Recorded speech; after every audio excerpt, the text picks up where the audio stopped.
Good morning, students. Today we will start Unit 1 Electrostatics. In electrostatics, there are two chapters. Chapter 1 Electric Charges and Fields, and Chapter 2 Electrostatic Potential and Capacitance. Electrostatics is the branch of electromagnetism. First of all हम इसके बारे में पढ़ेंगे कि electrostatics unit में हमने पढ़ना क्या है. इलेक्ट्रोस्टैटिक्स ब्रांच है इलेक्ट्रोमैग्नेटिज्म की, और इलेक्ट्रोमैग्नेटिज्म में दो यूनिट्स आते हैं, इलेक्ट्रोस्टैटिक्स और इलेक्ट्रोडायनामिक्स. इलेक्ट्रोस्टैटिक्स में सब कुछ जो पढ़ेंगे उसमें होगा charge at rest position. Electrostatics में पूरा चैप्टर में चार्जेस रेस्ट पोजीशन पे होंगे, और इलेक्ट्रोडायनामिक्स में चार्ज अपनी मोशन पोजीशन में होगा. इलेक्ट्रोस्टैटिक्स में पूरा चैप्टर डील करता है with study of charges, force, field, potential, और जो भी पोटेंशियल जितना भी प्रेजेंट होगा only because of the static charges के कारण होगा. बट इन इलेक्ट्रोडायनेमिक्स जो हम इलेक्ट्रिक करंट पढ़ेंगे, मैग्नेटिज्म पढ़ेंगे, मैग्नेटिक इफेक्ट ऑफ करंट पढ़ेंगे, उसमें हमेशा चार्ज अपनी मोशन पोजीशन में होगा. So let us start chapter 1 electric charges and field. Electric charge हमने सबसे पहले पढ़ना है चार्ज है क्या. Electric charge comes from atoms, और atoms inside atom there is a nucleus. In nucleus there are electrons, protons and neutrons. It means electric charges कहाँ से आए हैं? एटम से. और एटम के अंदर क्या होता है? न्यूक्लियस के अंदर क्या होती हैं? प्रोटॉन, इलेक्ट्रॉन और न्यूट्रॉन.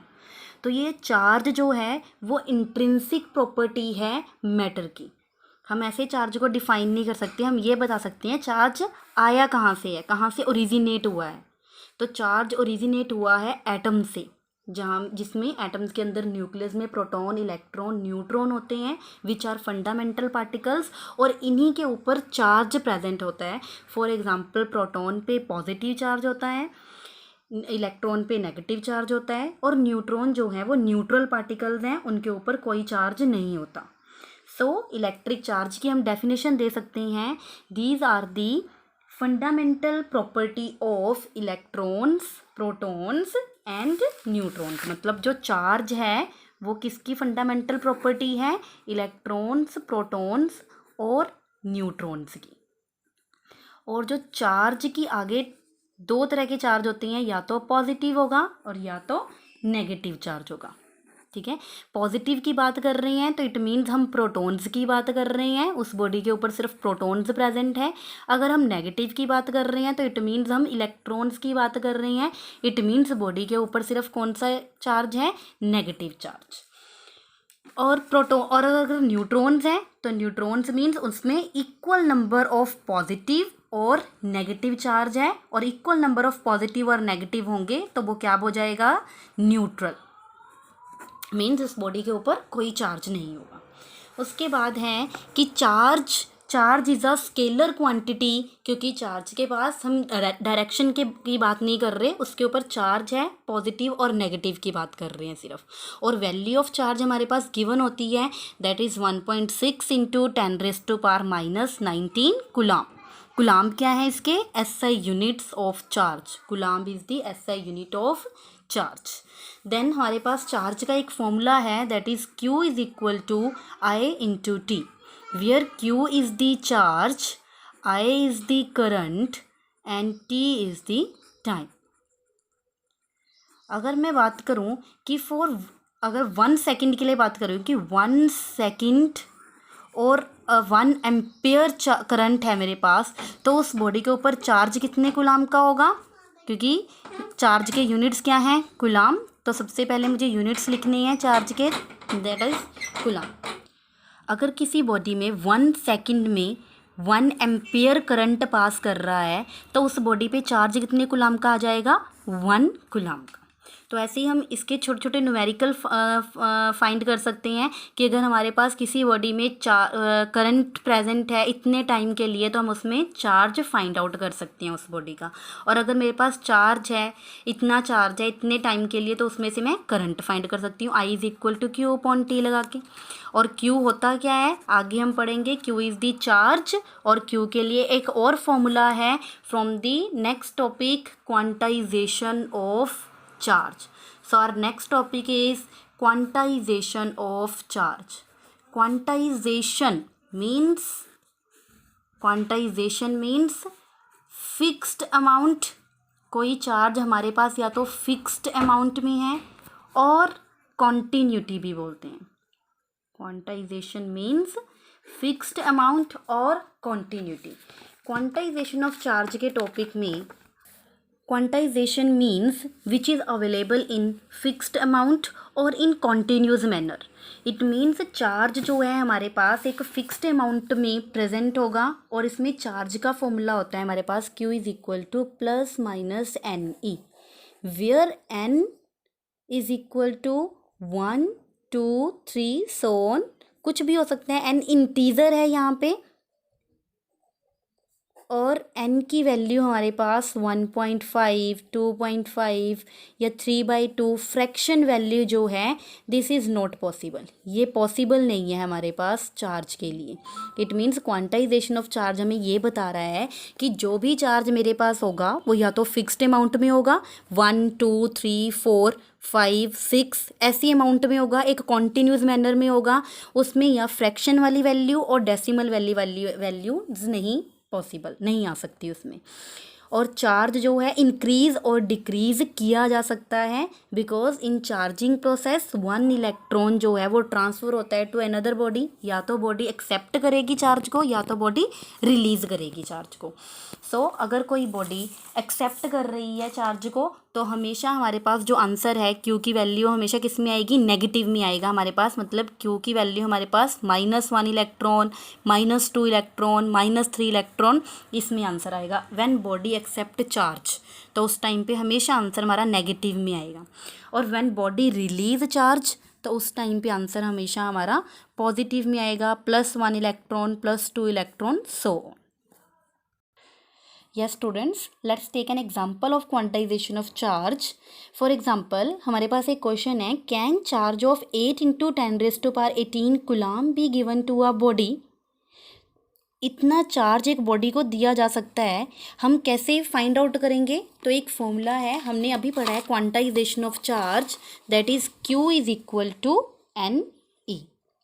चार्ज हमारे पास गिवन है दैट इज़ 8 × 10⁻18 कूलम। कूलम इसके यूनिट्स हैं और जब भी हम फिज़िक्स में कोई भी वैल्यू लिखते हैं तो उसके पीछे उसके SI यूनिट्स ज़रूर डालते हैं। Q की वैल्यू हमारे पास गिवन है 8 × 10⁻18। N हमने फाइंड करना है कि कैन चार्ज, इतना चार्ज दिया जा सकता है बॉडी को। और इलेक्ट्रॉन E की वैल्यू हमें पता है, इलेक्ट्रॉन पे चार्ज क्या होता है 1.6 × 10⁻19 कूलम। तो यहाँ से N की वैल्यू क्या आ जाएगी, 8 × 10⁻18 डिवाइड बाई 1.6 × 10⁻19। 8/1.6 वैल्यूज इनको सॉल्व किया तो मल्टीप्लाई बाई 10, ये क्या बन जाएगा 10⁻18। यस स्टूडेंट्स, यहाँ पे 8 × 10⁻18 अगर चार्ज हमारे पास 8 × 10⁻18 कूलम का है तो हमने इलेक्ट्रॉन की वैल्यू पुट कर दी 1.6 × 10⁻19 और ये वैल्यू ऊपर जाएगी तो क्या बन जाएगी ओनली 10⁻+1। देन अगर हम इसे सॉल्व करेंगे तो हमारे पास जो हमारा आंसर आएगा देन वो आएगा हमारे पास 8/16 × 100, 8 to the 16। तो हमारे पास कितने इलेक्ट्रॉन, N की वैल्यू आ जाएगी 50। N = 50। Yes it is possible क्योंकि N की वैल्यू जो है वो हमारे पास N = 50। Yes it is possible. पर अगर हमारे पास N की वैल्यू 50 डेसिमल में आई होती या फिर कोई नंबर जो डेसिमल में होता तो हम ये बोल सकते थे कि N की वैल्यू यहाँ पे पॉसिबल नहीं है, मतलब ये चार्ज एक बॉडी से दूसरी बॉडी में ट्रांसफ़र नहीं हो सकते। Okay, this. Now next students, next topic is conservation of charge. Conservation of charge, हम कंजर्वेशन से ही पता लग रहा है हमें कंजर्व्ड क्वांटिटी है चार्ज.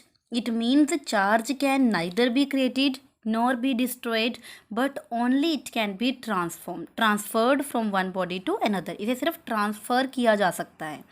और it states that charge of an isolated system is constant.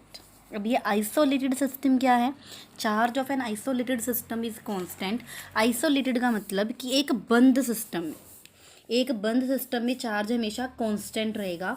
For example मेरे पास एक ब्लॉक है और इसमें मेरे पास चार्ज है +3 कूलम, +2 कूलम और -1 कूलम.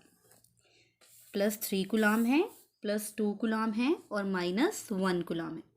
तो हमारे पास दूसरी बॉडी में चार्ज है +3 कूलम, -1 कूलम और थर्ड बॉडी पे चार्ज में गिवन नहीं है कितना होगा. अगर मैं इस बॉडी को, अगर मुझे ये पता करना है कि इस बॉडी पे चार्ज अब कितना होगा, तो मैं कैसे फाइंड आउट कर सकती हूँ? 3 + 2 - 1 इज इक्वल टू 3 - 1.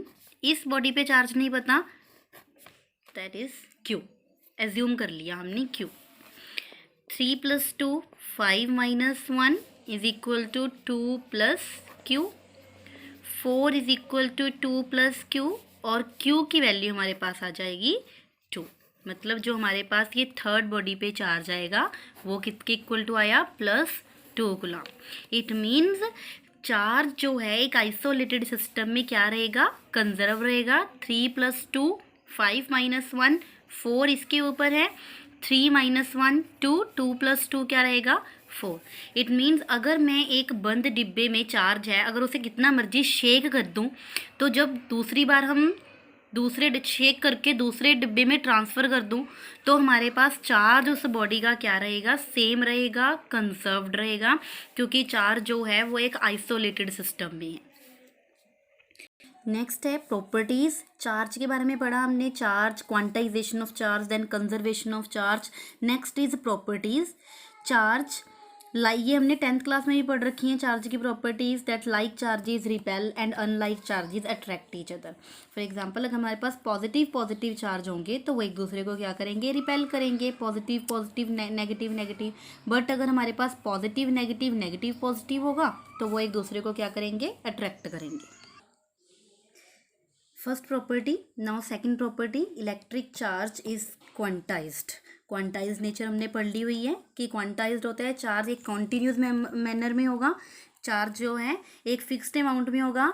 1 2 3 और फ्रैक्शन वाली वैल्यू पॉसिबल नहीं होगी. Number third, electric charge is additive in nature. एक एडिशन प्रॉपर्टी होगी. 1 2 3 सो ऑन, इनको हम ऐड कर सकते हैं कि हमारे पास जो नंबर ऑफ इलेक्ट्रॉन आएंगे 1 इलेक्ट्रॉन 2 इलेक्ट्रॉन 3 इलेक्ट्रॉन ऐसे आएंगे. Number 4, electric charge of system is also conserved. Conserved means कि ये हमेशा जो है वो कांस्टेंट नंबर रहेगा. एक ये ना तो ख़त्म कर सकते हैं हम इस नंबर को, ये हमेशा ट्रांसफ़र हो जाएगा चार्ज एक बॉडी से दूसरी बॉडी पे, पर हम चार्ज को डिस्ट्रॉय नहीं कर सकते एक बॉडी पे. These are the topics. So today we discuss about charge, quantization of charge, conservation of charge, and tomorrow we will start how to conduct